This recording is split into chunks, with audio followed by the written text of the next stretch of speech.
सर्वप्रथम शब्दों की अर्थात की मां सरस्वती देवी के चरणों में विनम्र निवेदन करता हूँ और आशा करता हूँ कि मेरे कंठ में विराजमान होकर मेरा काव्य पाठ सुधारें।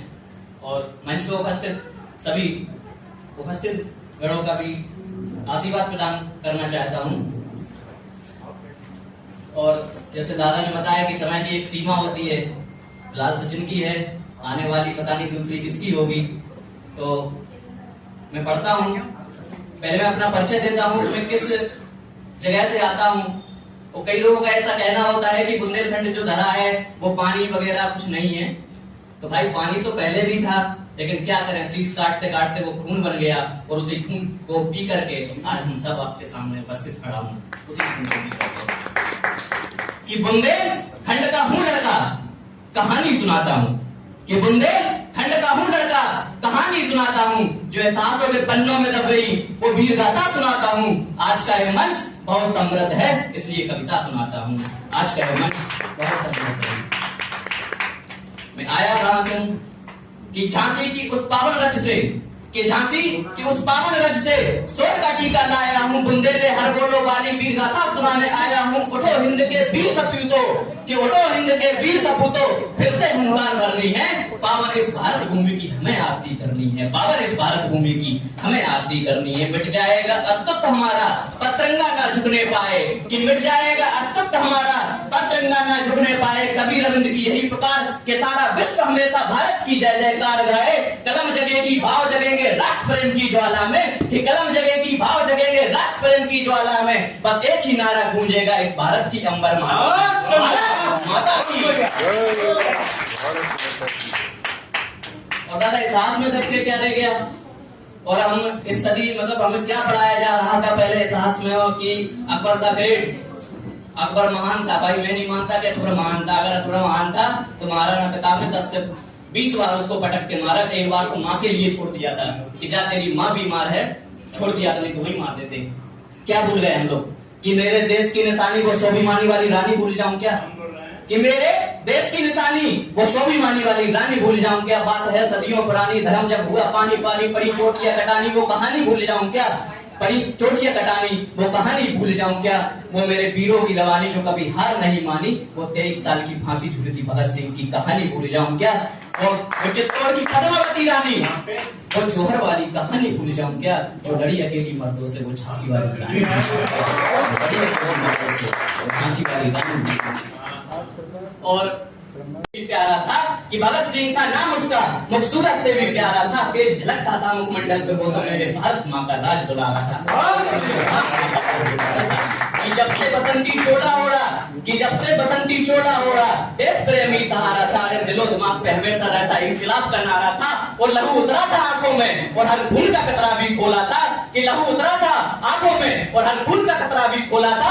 जब जलियांवाले बाग में जनरल डायर ने फायर फायर बोला था। जब जलियांवाले बाग में जनरल डायर ने फायर फायर बोला था। कि सुन कहानी वीर शिवाजी और महाराणा की, कि सुन कहानी वीर शिवाजी और महाराणा की।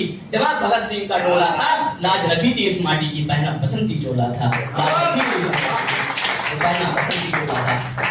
और हमारे बुंदेलखंड में जो महाराणा प्रताप जी हुए, इन लोगों की बाद में आती है। तो हमारी 16वीं शताब्दी और 17वीं शताब्दी की बात है। हमारे बुंदेलखंड में एक राजा हुआ करते थे छत्रसाल। तो छत्रसाल 16वीं शताब्दी के थे। तो छत्रसाल जी जो थे उनके पास कम सेना थी, लेकिन औरंगजेब को टक्कर दे गए थे। सिर्फ 10 से 20 लोग उनके पास बचे थे, बाकी सब खत्म हो गए थे। लेकिन शिवाजी जी को वो गुरु मानते थे। तो उनके ऊपर 4 लाइन लिखी कि बुंदेली धरती पुकार उठी जब संकट घनघोर छाया था। क्या था बुंदेलखंड। कि बुंदेली धरती पुकार उठी जब संकट घनघोर छाया था। मुगलों के अत्याचारों से जन जन का मन घबराया था। तब रणबेरी बन करके उठा एक वीर महामिसाल और मातृभूमि का गौरव थे वीर बुंदेला छत्रसाल। के मातृभूमि का गौरव थे वीर बुंदेला छत्रसाल। कि जब जब आंधी उठी अत्याचारों की, कि जब जब आंधी उठी अत्याचारों की, जब जब धरती लहूलुहान हुई, जब वीरों की पावन धरती अत्याचारों से परेशान हुई, तब शेर बन करके गरजा, तब शेर बन करके गरजा बुंदेलखंड का वो लाल। और मातृभूमि का गौरव थे वीर बुंदेला छत्रसाल। और मातृभूमि के गौरव थे वीर बुंदेला छत्रसाल।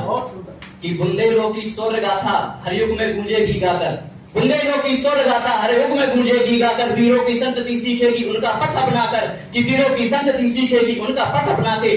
जब भारत को याद आएगा साहस का वह काल, कि जब भारत को याद आएगा साहस का वह काल, सबसे पहले गूंजेगा वीर बुंदेला छत्रसाल, सबसे पहले गूंजेगा वीर बुंदेला छत्रसाल। तो दादा समय ना लेते हुए 4 लाइनें और पढ़ता हूं कि 1576 में हल्दी घाटी का युद्ध हुआ। देखो हम लोग साहित्यकार तो हमने देखा कई लोग बन जाते हैं, कई लोग किताब भी लिख देते हैं, लेकिन उनको पता ही नहीं होता कि कब क्या हुआ, कौन से होगा, क्या कैसे, कुछ पता ही नहीं होता, पर लिख देते हैं। तो कभी साहित्यकार हमारे जो गुरु जी हैं महाकवि, तो उन्होंने हमको बताया कि हम लोगों का कोई योगदान नहीं होता उसमें। जो हम लोग कहते ना कि दादा हमने लिखा, मैं कभी भी नहीं कहता कि मैंने लिखा, मुझसे लिखवाया गया, मुझसे लिखवाया गया। मां सरस्वती की देन होती है, मुझसे लिखवाया गया। कभी जो वरिष्ठ कवि होते वो कभी नहीं कहता मैंने लिखा, वो कहता मां सरस्वती की देन थी कि मैंने ऐसा लिख पाया और लिखा में अंतर होता है। तो पढ़ता हूं, यदि यहाँ तलवारें या झंकारें कहीं नजर आ जाए तो आप जय घोष करिएगा तालियों से, कि अरावली की नस नस में लावा उबल रहा था। उस समय क्या होता था कि जो बच्चे होते थे, माएं होती थी, तो बच्चों को कभी नहीं सिखाती थी कि उस गली में नहीं जाना जिस गली में लड़ाई हो रही है। आजकल की माएं सिखाती बेटा उस गली से मत जाना, लड़ाई हो रही है। पहले की माएं सिखाती जिस गली में लड़ाई हो रही है तुम तलवार लेके उसी गली में जाना। कि अरावली की नस नस में लावा उबल रहा था, मेवाड़ का बच्चा बच्चा प्रताप जैसा मचल रहा था, कि मेवाड़ का प्रताप जैसा मचल रहा था, कि सामने था तख्त ये दिल्ली, कि सामने दिल्ली में खड़ा हूं मैं, कि सामने था तख्त ये दिल्ली, पीछे स्वाभिमान खड़ा था, वो एक तरफ था झुकता हिंद, एक तरफ मेवाड़ खड़ा था, एक तरफ था झुकता हिंद, एक तरफ मेवाड़ खड़ा था। जब जब धरती पर अन्याय का अंधेरा छाया है, पिताब जैसा मेवाड़ वंश ने एक सूरज पाया है, पिताब जैसा मेवाड़ वंश ने एक सूरज पाया है, कि चेतक की टापों से बिजली कड़क रही थी, कि चेतक की टापों से बिजली कड़क रही थी, हर बार में प्रताप की ज्वाला और भड़क रही थी, कि अकबर के दरबारों में जो सिर झुक करके जीते थे, कि अकबर के दरबारों में जो सिर झुक करके जीते थे, वो क्या जाने स्वाभिमान जो पानी भी डर डर के पीते थे, वो क्या जाने स्वाभिमान जो पानी भी डर डर के पीते थे। कि प्रताप ने जंगल चुन लिया, कि प्रताप ने जंगल चुन लिया, पर दास्ताना अपनाई थी, घास की रोटी खा ली थी, पर किसी की रोटी ना खाई। कि वो भूखे थे वो प्यासे थे पर झुके नहीं हालातों में, कि वो भूखे थे वो प्यासे थे वो झुके नहीं हालातों में। उनकी गाथा आज गूंज रही है हर बातों की हर जज्बातों में। मर जाना बेहतर समझो पर मत बिकना बाजारों में, कि मर जाना बेहतर समझो पर मत बिकना बाजारों में। यह संदेश प्रताप का गूंजे भारत के हर गलियारों में, यह संदेश प्रताप का गूंजे भारत के हर गलियारों में। और दादा कुछ लोग कहते ना कि मतलब सनातन, जैसे कि आज भी चले गए क्या, जैसे कि नाम है भारतीय सनातन एकता पार्टी, भैया बैठे हैं ना, तो आपके लिए 4 लाइन लिखी, जैसे ही मत आ जाइए।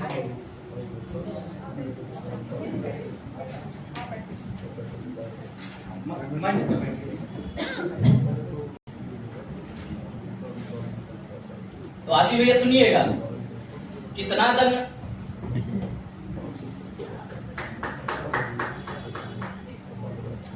हम लोग हिंदू हैं, और कुछ लोगों का मानना है कि मतलब हम गजबाए हिंद बना देंगे। दादा गजबाए हिंद पता नहीं दुनियादारी बोलते हैं, 15 मिनट के लिए पुलिस छोड़ दो, ये छोड़ दो, यार कर कुछ नहीं पाते हो। 15 मिनट नहीं, हम तुम्हें 2 घंटा और सुबह से लोग शाम तक देते हैं, तुम कुछ नहीं कर पाओगे। वो पता नहीं हम लोग कहते हैं कि यार हमें डर लगता है, यार कैसे डर लगता है?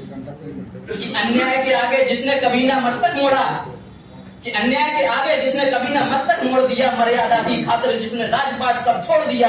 बोलो जय जय श्री राम अब अधर्म का संहार है, कि बोलो अब जय जय श्री राम अधर्म का संहार है। हर भारतवासी के दिल में बस राम नाम की हुंकार है, हर भारतवासी के नाम की हुंकार है। कि सुन लो दुनिया वालों तुम यह देश राम का था, कि सुन लो दुनिया वालों तुम यह देश हमेशा राम का है। हर धड़कन में जो गूंज रहा है वो नाम केवल राम का है, वो नाम केवल राम का है। उठो बांधो मुट्ठी अपनी, उठो बांधो मुट्ठी अपनी, हवा में एक हुंकार करो, मर्यादा के उस नाम का जय श्री राम से सत्कार करो, मर्यादा के उस नाम का जय श्री राम से सत्कार करो।